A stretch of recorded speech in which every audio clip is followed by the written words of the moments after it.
Hello everyone, it's Wednesday, yeah, and another perfect day up here as far as the weather's concerned. But not such a perfect day for me because I was woken at about 3 a.m. by noisy neighbours talking amongst themselves out in the balcony at about 3 a.m. So it was not perfect.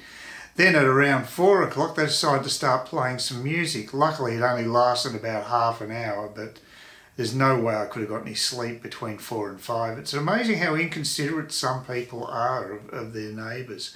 And it's interesting that I'm not the only one in this block who's having these issues at the moment. As I say, the body corporate reps got noisy neighbours as well.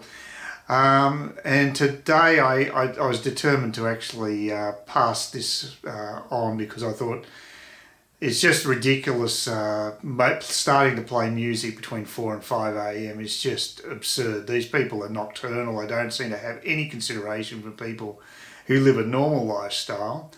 So with some trepidation, I rang up the body corporate. I feel a bit guilty because I spoke to the body corporate manager 2 days ago about not being able to pay my body corporate. I got that sorted. But the good news is that I wasn't the only one who logged a complaint about the noise last night. So there's two of us who have complained, which makes me feel a lot better because I don't want to I feel like I'm a dobber and a bit of a whinger, and I don't like that. So and it wasn't particularly loud noise. It wasn't like party level, but it was loud enough to disturb my sleep. So I thought it was worth mentioning, and especially playing music so late in the morning is just totally inconsiderate. Funny enough, when I walked up here, I walked past a guy who was sitting on the steps after coming back from shopping. Actually coming back from voting, I should say, and he looked like a Rastafarian, had that classic hair and what have you. So I think he was connected to this this group. I think there's a group of people who come into this flat and they get together and they have a bit of fun and at our expense. So. But look, the body corporate manager admitted that the laws just don't have no teeth. There's not much they can do apart from logging complaints with the person who owns the unit. They'll contact them presumably as they did before, and they'll presumably speak to the tenants, but nothing will get done. It's just a joke. It used to be a case where tenants were quite vulnerable and there needed to be some improvement in their rights, but of course it's gone too far the other way, mainly because we have state Labor governments mainly.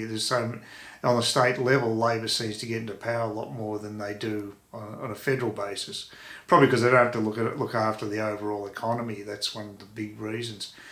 But so that wasn't ideal, but I'm feeling okay today at the moment. I'll have a snooze during the day. That's the beauty of not working, I guess. I feel sorry for people that do have noisy neighbours, and I know it's not that rare. It's probably the biggest hassle that people have living close proximity to other people. It does make me think it would be nice to have a house, but I'd have to sell this flat to have enough moolah to actually buy a house. But I am tempted, I've got to say, very tempted. Trouble is, you'd be very lucky to find anything like that near a beach up here. So fingers crossed, keep looking, you never know. I didn't want to do the usual news thing with all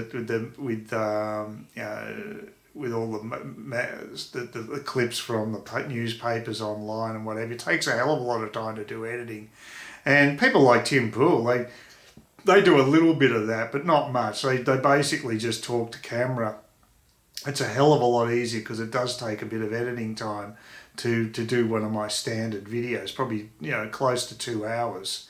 So it's funny how time flies when I do it, though. I do get quite immersed in the process. It's something I don't mind doing, but it still is a chore, and it's easier just to do walk and talks or do what I'm doing right now, sort of a casual talk to camera. The other issue I just wanted to bring up, which is an adjunct to the ones I've got with the walk and talks, which I might actually edit today and put online, is about the American election and how news.com.au was so gleeful about the polls being so anti-Trump. This story, I think, was online about a week ago, and they had Trump at about 9.4% behind Biden, and they said, "Oh, Biden's going to win in a landslide." Well, a reality check for these young left-wing journalists who work at news.com.au. There is an online world and a real world. And in the real world, if you actually look at what's going on in America, in the suburbs, Trump has got a huge amount of enthusiasm amongst the people who wish to vote for him. Now remember, America has a voluntary voting system. Unlike Australia, where we seem to have rules and regulations for everything, like making compulsory voting, which I don't necessarily agree with, because I think enthusiasm to vote is an important factor. And if you're not even enthused enough to get off your ass to make a vote, you're making a statement about how strong you feel about a candidate. If you're prepared to get out there and actually make a vote and get off your backside and do it, you're making a statement. And I think it's an important barometer. It does make it harder for people to. It means that say the Democrats especially have to get a whole workforce out to basically motivate the people to go out and vote. Especially more so than Republicans, who are more self-motivated. I would think you would find overall. But the other thing you've got to look at is what's happening on the ground. Is posters for Trump are everywhere. It's hard. It's rare as hen's teeth to find a Biden poster. And then you've got a couple of other factors that people don't take much account of. But Trump, because he's created jobs, he's getting a lot more support in the black and Hispanic communities. Historically, in the black community, it's less than 10% for a Republican. But some polls are showing 20 to 30% support amongst blacks for Trump, and that is huge. That is such a big sway in that particular demographic that it could just give him the landslide that way. It's also happening with Hispanics. Apparently in Florida, there's a huge amount of support for Trump there. Of course, the Cubans, because they escaped Cuba, they're anti-communist, so you can see that they're naturally going to be Republican. But there's other Hispanics, the standard Hispanics, even the ones that came across illegally into the country. He's getting support from them because he's actually tough on the border, and that's something they want. They don't want a whole lot of other people coming in because they've got in there first. I mean, it's human nature, but it makes sense. So news.com.au, they're all in their little online bubble, and they think that's the real world. Well, I'm sorry, mate, it ain't the real world. And you've got to remember, Biden is the guy who retreats to his basement. This is the weirdest election I've ever seen, where the opponent is trying to get as low a profile as possible to avoid the media at all costs. And because he basically puts his foot in his mouth virtually every time he speaks to camera. And this is not like a real election. We had to cancel one of the debates, 1 out of 3 debates, because the supposed moderator was a hardcore Democrat. I mean, it's just absurd over there. They're going to have the 3rd debate, but again, we expect the moderator to work as an advocate for Biden, and it's just pathetic.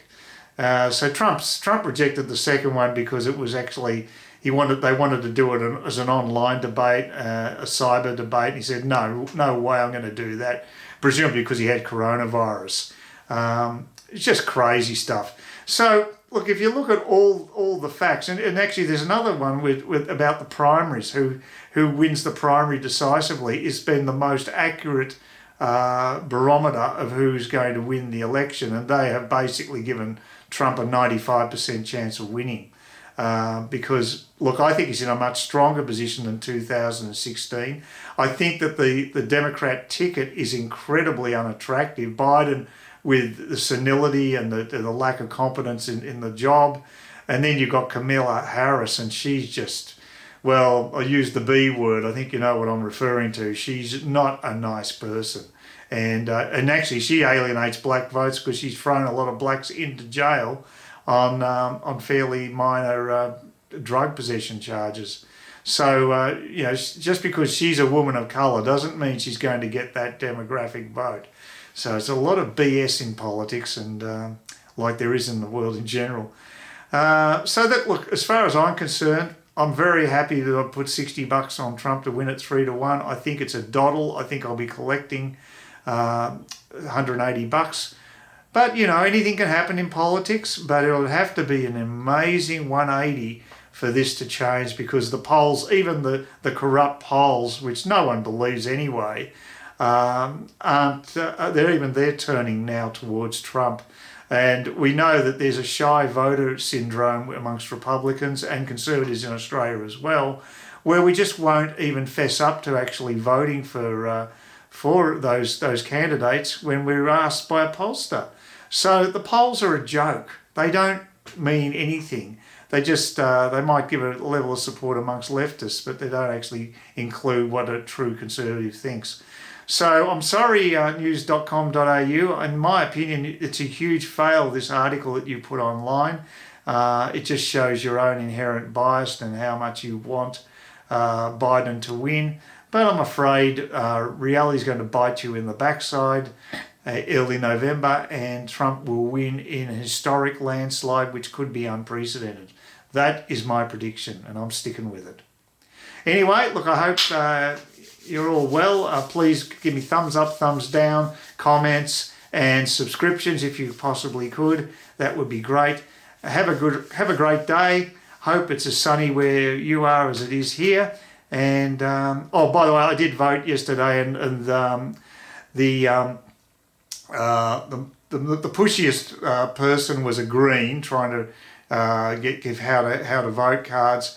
The Liberal guy was pretty quiet, and I finally saw a One Nation poster. They must have no money, because it's the first presence I've seen of them there. Also, you have to vote in the Queensland elections. You have to vote 1 right through to the end of the ticket. So in this case, it was 1 to 6. In other elections in the past, I don't know up here, but certainly in New South Wales, they had optional preferential, where if you just put 1, it would still be a valid vote. If you put 1 and 2 choices, it would still be a valid vote.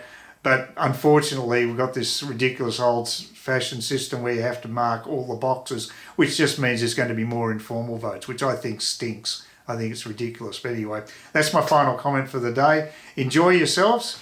Hope you're all healthy and well, and hopefully I'll catch up again tomorrow.